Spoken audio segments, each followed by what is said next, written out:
Salam Indonesia, salam Nusantara dari Sabang sampai Merauke, dari Minang sampai Pulau Rote. Mantap iman kita, mantap kasih kita, mantap pengharapan kita tentunya dalam Yesus Kristus menjadi Tuhan dan Juru Selamat kita dan Juru Selamat dunia. Jangan katakan bahwa Yesus bukan Tuhan, jangan katakan pula bahwa Yesus bukan Juru Selamat. Dia adalah Tuhan, Dia adalah Juru Selamat. Kalau engkau percaya, engkau akan diselamatkan. Engkau tidak percaya, engkau akan dihukum. Dalam Yohanes 3 ayat 36 dan Yohanes 14 ayat ke-6, akulah jalan dan kebenaran dan hidup, tiada seorang sampai kepada Allah kalau tidak melalui aku, Yesus. Dan Petrus mengatakan dalam Kisah Rasul 4 ayat 12, dan keselamatan tidak ada dalam siapapun juga selain dalam Dia Yesus Kristus, karena di bawah kolong langit ini tidak ada nama lain yang diberikan kepada manusia yang olehnya kita diselamatkan. Dan Yohanes 1 ayat 12 mengatakan dengan jelas, sebanyak orang yang menerima Dia diberinya kuasa untuk menjadi anak-anak Allah bagi mereka yang percaya kepadanya. Haleluya, mantap. Ya, karena begitu besar kasih Allah akan dunia ini sehingga Ia mengaruniakan anaknya yang tunggal supaya setiap orang percaya kepadanya tidak binasa melainkan beroleh hidup yang kekal. Wow. Ya, dan Yohanes 3 ayat 36 dan Roma 10 ayat yang ke-9 dan 10. Dengan hati percaya engkau diselamatkan, dengan mulut mengaku engkau dengan hati percaya engkau dibenarkan, dengan mulut mengaku engkau akan selamat dan engkau tidak akan pernah dipermalukan. Haleluya, puji nama Tuhan. Dan semoga di pagi ini kekuatan Tuhan, kekuatan firman, kekuatan Roh Kudus membantu kita untuk terus menjaga kebaikan-kebaikan Tuhan dalam hidup kita. Tuhan Yesus memberkati. Sebelumnya biarlah kekuatan Tuhan, kekuatan Roh Kudus, kekuatan firman, kekuatan doa, kekuatan iman senantiasa menyertai kehidupan kita. Dan sebelum kita mendengarkan firman Allah di pagi ini, mari kita rilekskan hati kita untuk mendengar firman Tuhan. Mari kita berdoa. Terima kasih Tuhan, kami mau menjaga berkat-berkat-Mu selalu dalam hidup kami. Dengan ucapan syukur kami, terima kasih kami kepada dalam nama Yesus. Amin. Saya akan membacakan masih dalam Mazmur 95 ayat yang tetap masih dalam ayat itu, dalam ayat 1 sampai dengan 7. Marilah kita bersorak-sorai untuk Tuhan, bersorak-sorai bagi gunung batu keselamatan kita. Biarlah kita menghadap wajahnya dengan nyanyian syukur, bersorak-sorai baginya dengan nyanyian mazmur. Sebab Tuhan adalah Allah yang besar dan Raja yang mengatasi segalanya. Bagian-bagian bumi yang paling dalam di dalam tangannya, puncak-puncak gunung pun kepunyaannya. Kepunyaannya laut, dialah yang menjadikannya, dan darat tangannya lah yang membentuknya. Masuklah, marilah kita sujud menyembah, berlututlah di hadapan Tuhan yang menjadikan kita.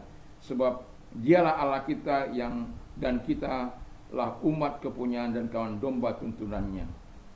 Puji nama Tuhan. Dan ini dalam tema yang lain saya menyampaikan menjaga berkat Allah terus mengalir dalam hidup kita. Menjaga berkat Allah supaya terus mengalir dalam hidup kita. Apa yang harus kita lakukan agar kita terus menerima berkat Allah yang mengalir ini? Yang pertama, Alkitab katakan kita harus tahu berterima kasih. Ya, itu ayat yang kedua. Bagaimana orang tidak tahu berterima kasih mau mendapatkan berkat mengalir kalau dia tidak tahu berterima kasih. Tapi di akhir zaman ini ada banyak orang-orang yang tidak tahu berterima kasih. Anak tidak tahu berterima kasih kepada orang tua, dan orang-orang tidak tahu berterima kasih buat pertolongan yang sudah diberikan. Tapi saya mengajar anak-anak saya, kepada siapapun yang sudah dia menerima segala kebaikan harus tahu berterima kasih kepada Tuhan, kepada orang itu. Dan ketika orang-orang itu memberikan sesuatu, saya akan suruh anak-anak saya untuk menyatakan terima kasih kepada mereka. Karena apa? Kita harus tahu menjadi orang yang tahu berterima kasih kepada Tuhan. Kalau kita mau menjaga berkat Allah itu terus mengalir dalam kehidupan kita. Kalau kita tidak tahu berterima kasih, bahaya itu. Kita sudah tahu akibat tidak tahu berterima kasih bagaimana Hizkia yang ditolong oleh Tuhan dari kematian. Tuhan sudah vonis dia mati, tapi karena dia menangis, dia mengatakan, ingatlah apa yang telah aku perbuat, apa yang sudah kulakukan. Aku melakukan apa yang baik dan benar di mata Tuhan. Aku dengar-dengaran pada Tuhan. Jadi pastikan ada fungsi kita ketika kita benar, kita hidup kudus, kita hidup berkenan di hadapan Allah, kita melakukan firman Allah, pastikan ketika engkau mengalami masa-masa sulit atau masa-masa yang tidak menyenangkan, itu akan menjadi modalmu untuk kau bicara sama Tuhan seperti Hizkia. Tapi jangan caranya kau lakukan dan setelah Tuhan menjawab engkau tidak tahu berterima kasih, yang membuat Tuhan akhirnya murka kepada dia. Bukan hanya kepada dia, kepada generasinya dan kepada Yehuda dan Yerusalem. Karena apa? Tidak tahu berterima kasih. Dan kita bisa melihat orang-orang yang tidak tahu berterima kasih, kita akan geleng-geleng kepala. Kita memberikan sesuatu tapi orang tidak tahu berterima kasih. Itu sesuatu hal yang sangat luar biasa. Ada banyak orang ngambil air di tempat saya sudah 24 tahun ini. Dan ada orang yang tidak tahu berterima kasih, tapi ada pula orang yang ketika dia mengambil, terima kasih Pak Pendeta ya. Tapi walaupun demikian, karena memang itu sudah saya ikhtiarkan untuk saya memberikan kepada kamu, katakan terima kasih atau tidak, saya tetap memberinya untuk Tuhan. Dan saya mau katakan kepada kita bahwa mengucap terima kasih itu sangat penting. Sekecil apapun ucapan terima kasih kita kepada Tuhan yang memberi, dan itu akan menjaga berkat kita terus mengalir dalam hidup kita. Itu sebabnya mengapa selalu kebaikan Tuhan turun kepada orang-orang yang tahu berterima kasih. Mengapa orang tua sering memberikan kepada anak-anaknya sesuatu yang baik dan indah, karena mereka tahu berterima kasih. Coba saja kalau anak-anak tidak tahu berterima kasih dan anak-anak selalu berontak melawan, kau akan bisa menghalangi berkat mereka datang. Karena apa? Enggak suka dengan tingkah lakunya, enggak suka dengan perbuatannya. Dan demikian juga Tuhan, kalau engkau tidak tahu berterima kasih, wow, bahaya. Yang kedua, mentaati Allah. Jadi ayat yang ketujuh, umat gembalaannya, umat yang dituntun olehnya. Haleluya. Itu jadi kita karena umat gembalaannya, umat yang dituntunnya, seharusnya kita taat supaya dia menjaga kita, mengembalakan kita. Dia mengembalakan kita ke padang rumput yang hijau. The Lord is my shepherd, I shall not be in want. Tuhan adalah gembalaku, aku tak akan kekurangan. He make me lie down in green pasture. Dia meletakkan aku di padang rumput hijau. He lead me beside quiet water. Dia menuntun aku ke air yang tenang. He restore my soul. Ya, dia menyegarkan jiwaku. He guide me in the path of righteousness for His name's sake. Jadi dia menuntun kita jalan kebenaran karena namanya. Jadi Tuhan itu bertanggung jawab. Ayat 4-nya katakan, though I walk in the valley of the shadow of death, I will fear no evil, for you are with me. Walaupun aku berjalan dalam kekelaman, aku tidak takut bahaya, sebab Tuhan besertaku. Jadi gadamu dan tongkatmu itulah yang menghibur aku. Jadi pastikan Tuhan menjadi gembala kita, dan pastikan kita mentaati Tuhan. Kita mendengar suara gembala kita. Kita mendengarkan dia dengan penuh ketaatan dan penuh kecintaan kepada dia. Dan percayalah, ketika engkau melakukan itu, kau berarti menghargai berkat-berkat Tuhan yang akan dialirkan kepadamu. Jangan setelah engkau diberkati lupa baca itu dalam Ulangan 11. Ada yang lupa kalau diberkati. Oh ini kan atas kekuatanku. Ketika engkau bertambah dalam lembu sapi, rumah, emas, perak, bertambah-tambah terus dia Tuhan buat dalam hidupmu. Lalu kau lupa, aduh aku tidak perlu lagi Tuhan-Tuhanan. Oh di rumahku banyak harta, siapa tahu malam ini, hey Simon,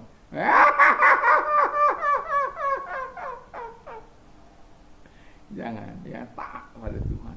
Taat itu membuat kita bersemangat dalam hidup ini.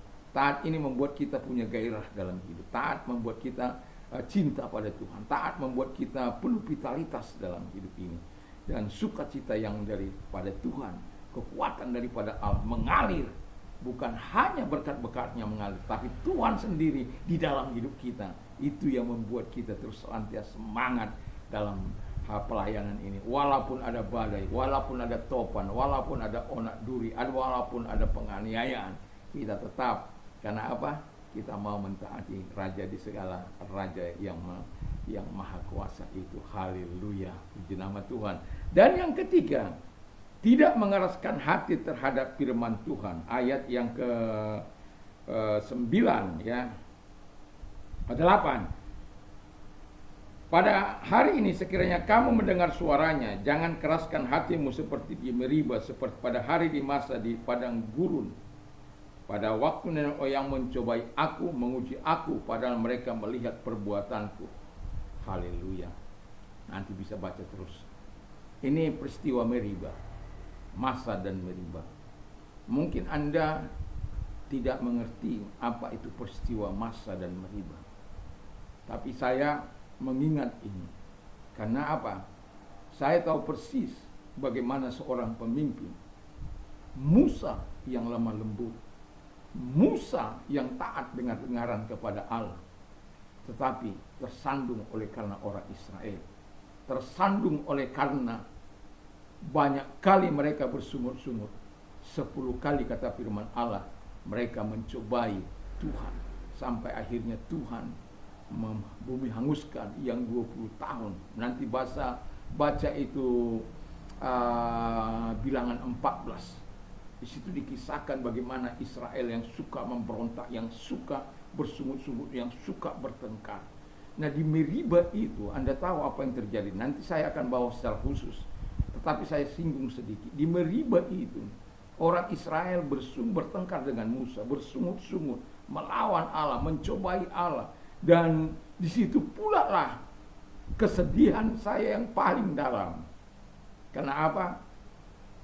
Tuhan mengatakan supaya memukul gunung batu itu hanya 1 kali. Tapi di dalam Bilangan 20 ayat 12 sampai dengan 13, Musa memukulnya 2 kali. Tuhan katakan, karena engkau tidak percaya dan tidak menghormati kekudusanku, engkau tidak akan sampai ke tanah perjanjian itu. Mereka sudah ada di perbatasan. Mereka tinggal nyebrang. Tapi Musa tidak sampai. Kenapa? Ada orang-orang jahat. Ada orang-orang yang tidak tahu berterima kasih. Ada orang-orang yang sampai membuat orang lain tertinggal. Bukan berarti Musa tidak selamat, tidak. Tuhan, Musa tetap selamat, tapi dia tidak bisa memasuki tanah perjanjian itu. Termasuk Harun. Tapi saya bangga kepada mereka karena apa? Tuhan mempermudah mereka untuk naik kepada Bapa di surga. Bayangkan, saya membaca ketika kisah Harun naik ke Gunung Hor bersama Musa, Eliezer anaknya. Ketika Musa menanggalkan bajunya, ditanggalkan dan kemudian dipasangkan kepada Eliezer. Dan saya tidak tahu bagaimana prosesnya, tapi Alkitab katakan dia meninggal dengan tenang. Musa juga demikian, disuruh naik ke Gunung Nebo untuk melihat tanah perjanjian itu. Tanah yang berlimpah susu dan madunya, tanah yang berlimpah dengan kekayaan pertaniannya, dan sangat luar biasa. Dan apa yang terjadi? Dia hanya bisa melihat, dan kemudian Tuhan memanggil dia karena sudah sampai di tanah perjanjian, di persimpangan perjanjian. Itu sebabnya saya sangat prihatin dengan peristiwa itu. Tapi ini membuat saya seringkali merenungkan secara dalam. Kadangkala ada orang-orang yang tidak bertanggung jawab, orang-orang yang memancing amarah, orang-orang yang tidak sesuai dengan kehendak aturan. Kadangkala kita bisa meresponi dengan tidak baik, amarah. Tapi saya mengatakan kepada kita, biarlah kita melakukan apa yang benar di mata Tuhan. Ketika kita mau menjaga berkat Allah terus mengalir, mari kita terus tidak mengeraskan hati kita terhadap firman Allah, tapi kita mentaati, menuruti, melakukan firman Allah itu dengan segenap hati. Semoga Tuhan membuat terus berkat-berkat yang mengalir, karena kita juga mau menjaga berkat-berkat itu dengan cara tahu berterima kasih, mentaati Allah, dan tidak mengeraskan hati terhadap firman Tuhan. Mari kita kembali. Terima kasih Tuhan, biarkan kami terus menjaga berkat-Mu dalam hidup ini, di dalam nama Yesus Kristus. Dan kami juga berdoa kiranya Allah menolong setiap mereka-mereka yang sedang sakit.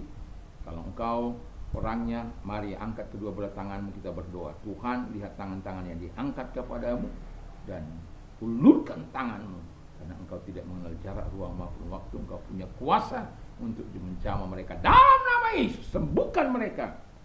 Terima kasih.